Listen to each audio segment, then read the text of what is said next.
Assalamualaikum warahmatullahi wabarakatuh. Kami dari kelompok 3 dengan mata kuliah PPD ini mempresentasikan dengan tema faktor dan tugas perkembangan. Sebelumnya, izinkan kelompok kami memperkenalkan diri terlebih dahulu. Perkenalkan, saya Clarastana Ivanendiasari dengan akhir 4156 dan rekan saya Siti Nurhamidah dengan akhir 4204. Saya Nisha Siti Aulia dengan akhir 4127. Saya Laila Fadila dengan akhir 4182. Saya Nadia Ayu dengan akhir 4197. Di sini saya akan menjelaskan fase perkembangan. Fase perkembangan mengacu pada tahapan yang dialami setiap orang di sepanjang perjalanan hidupnya, yang meliputi perubahan fisik, kognitif, emosional, dan sosial.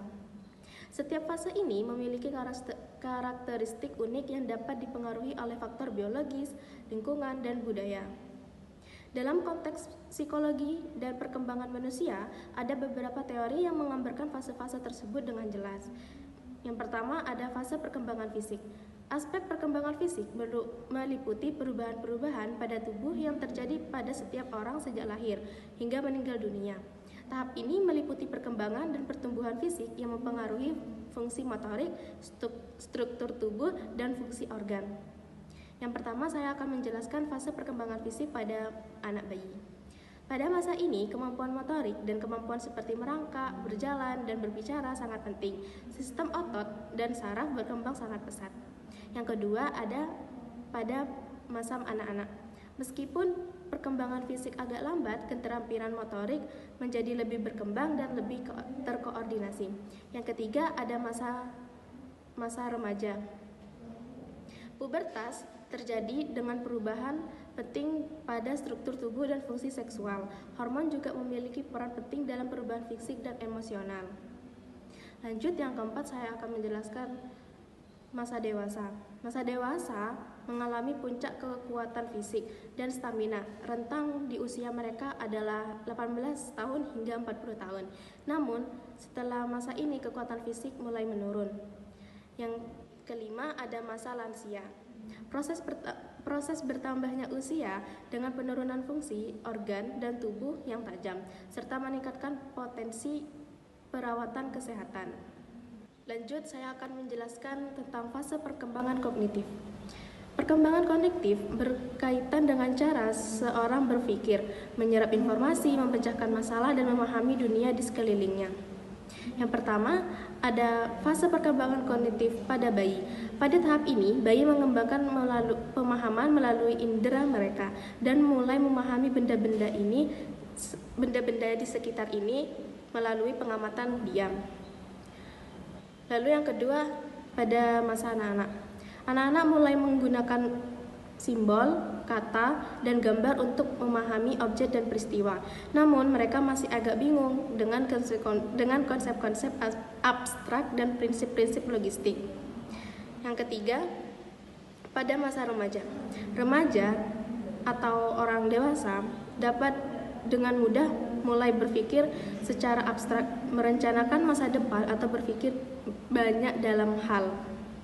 Yang kelima, fase perkembangan kognitif pada masa tua atau lansia. Lansia mengalami penurunan kemampuan berpikir abstrak, sehingga mereka lebih sulit memahami konsep-konsep yang kompleks.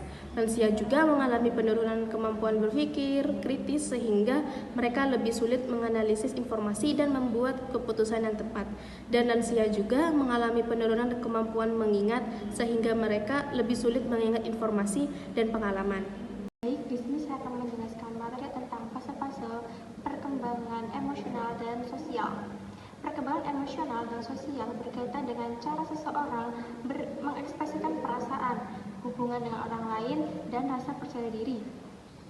Pada fase ini terbagi menjadi beberapa. Yang pertama, ada masa bayi. Masa bayi ini dimulai pada usia 0 sampai 2 tahun. Pada masa ini, perkembangan emosi bayi cukup sebatas bayi bisa menangis, tersenyum, setelah itu takut. Nah, untuk perkembangan sosialnya, bayi mulai merespon wajah dan suara manusia, membangun hubungan sosial awal mereka dengan orang tuanya. Yang kedua ada masa kanak-kanak. Pada masa ini dimulai pada usia 2 sampai 6 tahun.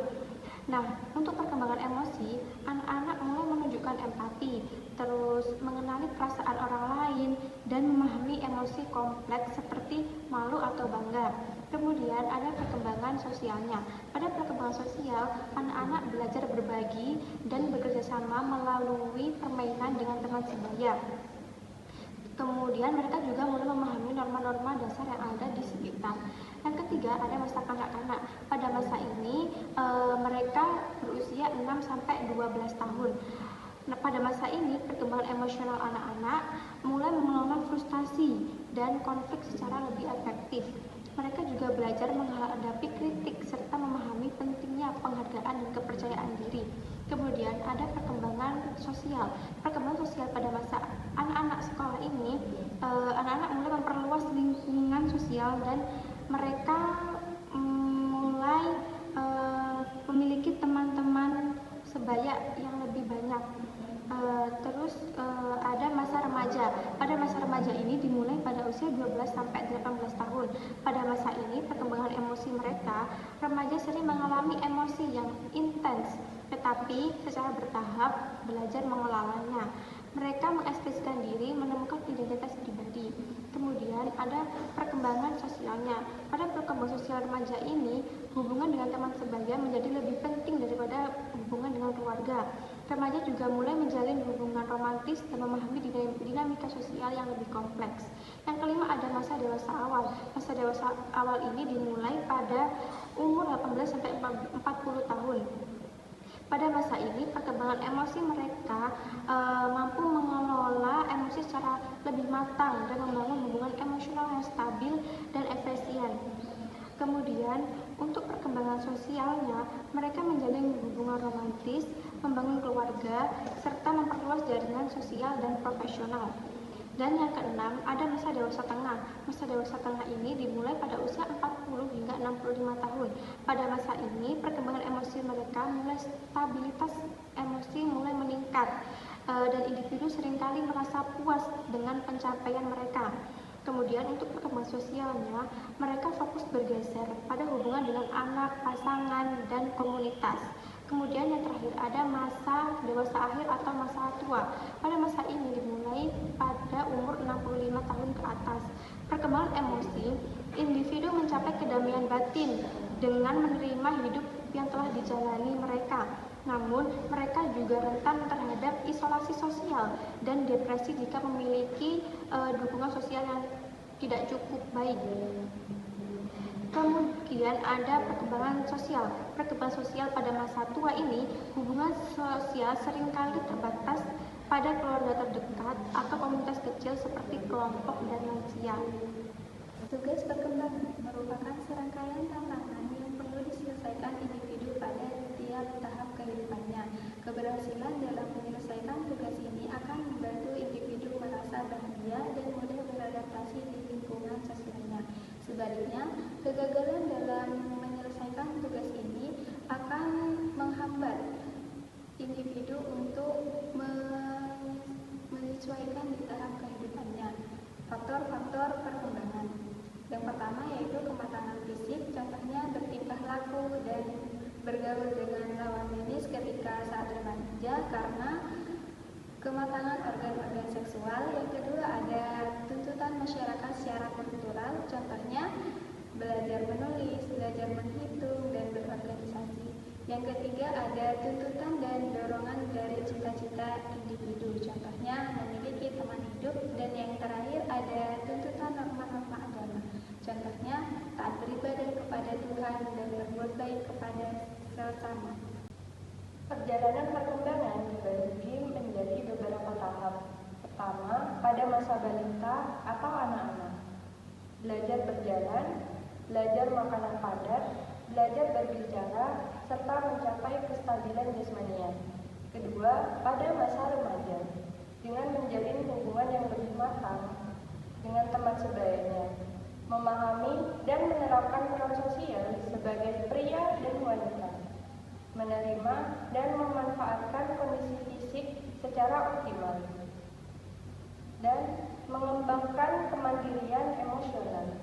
Ketiga, pada masa dewasa, memilih teman hidup, belajar hidup bersama, dan mengelola rumah tangga, serta mulai bekerja dan bertanggung jawab. Keempat, pada masa lansia, perkembangan yang paling sulit pada masa usia lanjut adalah masalah penyesuaian diri terhadap pekerjaan dan kehidupan berkeluarga. Tugas perkembangan pada masa lansia umumnya lebih berfokus pada kehidupan pribadi daripada kehidupan orang lain di luar dirinya sendiri. Selanjutnya ada faktor perkembangan. Perkembangan manusia dapat dipengaruhi oleh berbagai faktor yang saling terkait. Secara umum, faktor-faktor yang mempengaruhi perkembangan dapat dibagi menjadi 3 kategori utama. Yang pertama ada faktor biologis, faktor lingkungan, dan faktor sosial. Yang pertama ada faktor biologis. Karakteristik fisik dan genetik seseorang yang mempengaruhi perkembangannya disebut sebagai faktor biologis. Elemen-elemen ini terdiri dari genetika, hormon, dan kesehatan fisik. Genetika yaitu kemampuan fisik dan kognitif seseorang sebagian besar ditentukan oleh susunan genetiknya. Melalui gen orang tua, sifat-sifat seperti kecerdasan, bakat, dan kerentanan terhadap penyakit tertentu seperti diabetes. Kapasitas intelektual dapat dipengaruhi oleh faktor keturunan genetik. Selanjutnya yaitu hormon. Hormon mempengaruhi perubahan suasana hati, perkembangan seksual, dan pertumbuhan fisik. Misalnya hormon pertumbuhan dan hormon seks, seperti estrogen dan testosteron meningkat secara drastis selama masa pubertas yang menyebabkan perubahan perilaku dan perkembangan fisik. Yang selanjutnya yaitu kesehatan fisik. Pertumbuhan seseorang juga dipengaruhi oleh kondisi kesehatan fisik, seperti pola makan yang sehat dan tidak adanya penyakit kronis. Meskipun penyakit atau masalah kesehatan dapat memperlambat atau menghambat pertumbuhan, pola makan yang baik sangat penting bagi otak dan tubuh untuk berkembang secara normal. Yang kedua yaitu faktor lingkungan. Lingkungan sekitar individu memiliki dampak yang signifikan pada arah dan kualitas perkembangan mereka. Di antara aspek-aspek lingkungan tersebut adalah yang pertama, lingkungan keluarga. Keluarga adalah lingkungan pertama yang mempengaruhi perkembangan seseorang. Perkembangan kognitif, sosial, dan emosional anak dipengaruhi oleh pola asuh, hubungan keluarga, dan tingkat dukungan emosional yang diterima. Anak-anak yang tumbuh dalam rumah tangga yang penuh kasih dan perhatian lebih mungkin untuk berkembang dalam berbagai cara. Yang kedua yaitu pendidikan dan lingkungan akademik. Pendidikan memainkan peran penting dalam pertumbuhan sosial dan intelektual. Anak-anak yang memiliki akses ke pendidikan berkualitas tinggi dapat berkembang secara maksimal. Karakter dan keterampilan sosial anak-anak juga dikembangkan dalam lingkungan sekolah yang aman dan mendukung. Yang ketiga ada lingkungan sosial dan fisik. Perkembangan fisik dan kesehatan anak-anak dipengaruhi oleh lingkungan fisik mereka, yang meliputi hal-hal seperti kebersihan, kualitas udara, dan fasilitas umum. Sikap, perilaku, dan pola pikir seseorang juga dipengaruhi oleh lingkungan sosialnya, yang meliputi komunitas, budaya, dan cita-cita masyarakat. Yang selanjutnya ada faktor sosial. Kontak sosial dan budaya yang dimiliki orang disebut sebagai elemen sosial. Di antara elemen-elemen penting dari komponen sosial ini adalah interaksi sosial. Pertumbuhan sosial dan emosional bergantung pada interaksi dengan teman sekelas, guru, atau anggota masyarakat lainnya. Orang mengembangkan komunikasi, empati, dan kerjasama tim melalui pertemuan sosial. Anak-anak yang memiliki pengalaman sosial ini juga dapat belajar bagaimana menyelesaikan konflik dan membentuk ikatan yang sehat dengan orang lain. Selanjutnya yaitu norma dan nilai sosial. Pikiran dan perilaku seseorang dipengaruhi oleh norma dan nilai sosial yang berlaku di masyarakat. Norma-norma tertentu memiliki kekuatan untuk membentuk aspirasi masyarakat untuk masa depan, hubungan dengan orang lain, dan persepsi diri dalam budaya dan peradaban apapun. Yang terakhir yaitu status sosial dan ekonomi. Pertumbuhan anak juga dipengaruhi oleh status sosial dan ekonomi keluarga. Rumah tangga dengan ekonomi yang lebih baik biasanya memberikan akses yang lebih besar kepada anak-anak mereka untuk mendapatkan perawatan kesehatan, pendidikan, dan pengalaman yang mendorong perkembangan lainnya. Nah, elemen-elemen ini saling mempengaruhi dan berfungsi bersama-sama. Oleh karena itu, interaksi yang kompleks antara elemen biologis, lingkungan, dan sosial mempengaruhi pertumbuhan manusia, bukan hanya satu faktor yang bekerja sendiri. Kesimpulannya yaitu, setiap individu melewati tahapan perkembangan yang unik dan kompleks sepanjang hidup. Proses ini mencangkup perubahan fisik, kognitif, emosional, dan sosial yang saling terkait. Memahami fase-fase dan tugas perkembangan manusia sangat penting karena hal ini memberikan panduan dalam mendukung perkembangan individu sesuai dengan kebutuhannya.